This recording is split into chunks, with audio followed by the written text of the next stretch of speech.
Halo para penonton yang melihat video ini, kalian dapat linknya ya? Atau mungkin YouTube algoritma lah yang membawa kalian ke sini. Kalau begitu, terima kasih telah datang di video saya dan saya berharap kalian tetap menonton hingga akhir. Pada video kali ini saya akan membahas tentang hardware komputer. Nah, masing-masing komponen hardware komputer itu cukup kompleks dan akan membuahkan banyak waktu jika dipelajari secara detail. Jadi saya akan menjelaskan secara singkat bagian-bagian hardware yang penting dalam komputer. Nah, bagian penting dalam komputer meliputi motherboard, power supply, CPU, RAM, hard drive, dan GPU. Bagian orang melihatnya akan mungkin sedikit menakutkan. Jadi, saya akan menjelaskan dengan cara yang mudah dipahami. Caching. Caching tidak lebih dari wadah yang menampung hardware. Beberapa dari mereka memiliki lebih banyak atau lebih sedikit ruang. Beberapa dari mereka memiliki bagian yang berbeda. Kita anggap saja casing sebagai kerangka manusia yang menampung organ-organ yang ada di dalamnya. Power supply adalah bagian yang mengubah arus listrik AC ke DC ke komponen lainnya yang diperlukan dalam melakukan tugasnya. Terdapat kabel yang menghubungkan ke motherboard yang biasanya terdapat 20 atau 24 pin. Konektornya ke GPU biasanya 4 sampai 8 pin. Sedangkan sambungan ke GPU biasanya 6 atau 8 pin.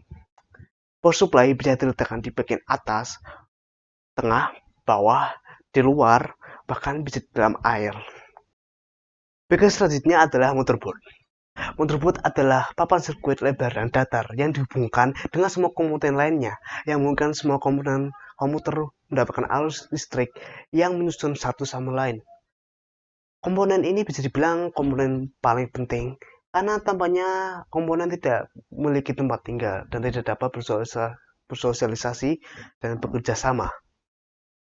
Nah, bagian yang berhubungan dengan data yang perlu diingat di sini adalah CPU, RAM, hard drive, dan kartu grafis.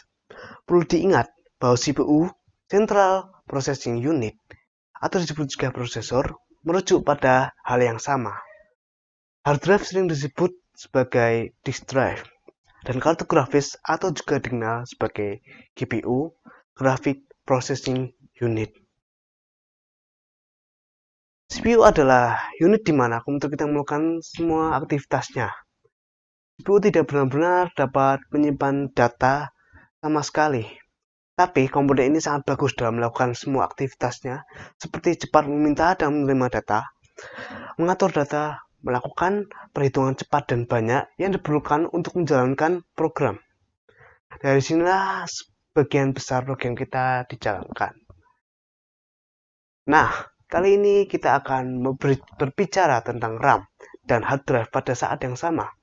Karena keduanya memiliki hubungan yang sangat unik, yang mungkin membuat orang sering bingung di antara keduanya. Hard drive adalah tempat semua data Anda disimpan. Saat komputer memberitahu bahwa ada kehabisan ruang penyimpanan, itu karena hard drive kita hampir penuh dengan semua data seperti video, gambar, dokumen, dan file proyek 3D atau mungkin file video game. Nah, hard drive bisa menyimpan banyak data, tapi mereka relatif buruk jika mengaksesnya terlalu cepat. Dan karena kebanyakan hard drive terdiri dari kaset yang berputar, hard drive tidak akan dapat terus-menerus memberikan CPU informasi yang dibutuhkan untuk menjalankan program tertentu. Nah, disitulah RAM bekerja. RAM adalah bentuk penyimpanan lain yang menyimpan jenis data yang sama persis untuk sementara. Tapi RAM mengorbankan banyak ruang penyimpanan untuk mengakses yang hampir instan. Berbeda dengan hard drive yang mengirimkan semua datanya melalui kabel kecil SATA 3 yang kecepatan traversnya 100 Mbps sampai 300 Mbps, RAM diatur dalam soket RAM yang dipasang langsung ke motherboard yang lebih cepat daripada hard drive. Namun sekarang banyak orang yang mengorbankan kapasitas memori demi kecepatan transfer data dan harga yang relatif sama seperti hard drive. Maka diciptakanlah SSD, Solid State Driver. Nah, fungsinya sama seperti hard drive, Namun, kapasitas memori yang lebih sedikit, tapi dengan kecepatan yang 3-6 kali lebih cepat daripada hard drive. Coba kita pikirkan tentang unit penyimpanan. Jika Anda memiliki gudang ternak yang sangat besar, tapi hanya memiliki pintu yang kecil, akan sangat sulit untuk mencari hewan ternak yang dibutuhkan. Dan jika semua hewan ingin dikeluarkan, Anda harus melalui pintu yang kecil. Tetapi jika Anda memiliki gudang penyimpanan yang luas, panjang, tidak terlalu besar, tapi memiliki pintu garasi besar, kita tidak akan dapat menyimpan sebanyak mungkin. Tapi semuanya jauh lebih mudah dijangkau dan mudah dikeluarkan. Kita ibaratkan seperti chest di Minecraft, memiliki 54 slot penyimpanan.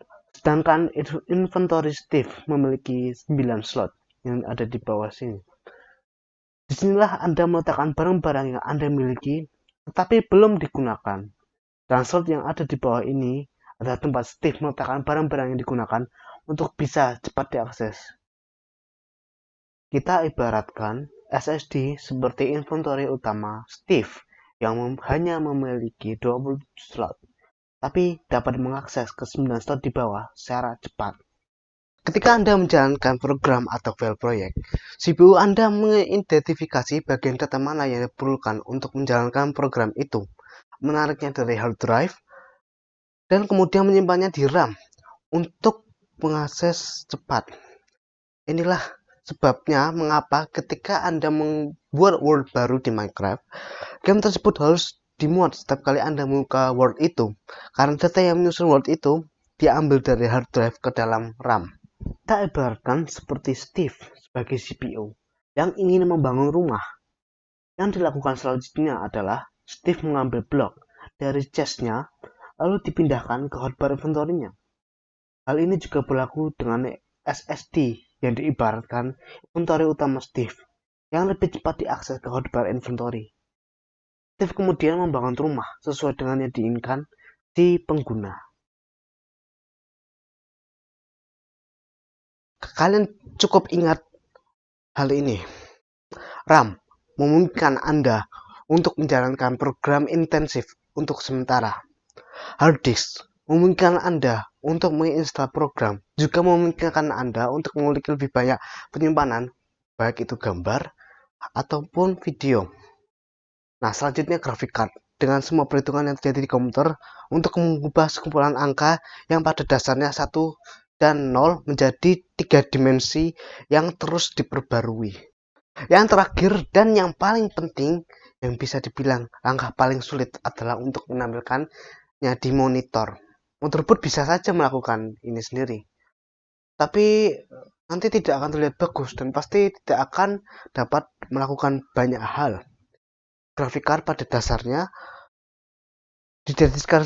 mendedikasikan tugasnya mencari tahu pixel apa yang perlu ditampilkan di layar monitor, warna apa, dan pada waktu apa. Jika Anda memainkan game yang memiliki dunia tekstur yang sangat berat dan tinggi dengan banyak modal, sudut, dan warna yang berbeda, CPU lah yang menciptakan dunia itu. Ia tahu di mana data-data itu dan ia melakukannya dengan data yang lebih yang telah disimpan di RAM yang dimuat dari hard drive. Tetapi kartu grafis lah yang menentukan seperti apa tampilan berdasarkan tempat di mana kartu berada di dunianya. Ada komponen lain yang perlu disebutkan seperti sistem pendingin yang berfungsi mendinginkan motherboard, CPU, dan GPU, atau kartu nirkabel internal yang fungsinya menangkap sinyal Wi-Fi. Dan ada juga keyboard dan mouse. Terima kasih telah melihat video saya yang aneh ini ya.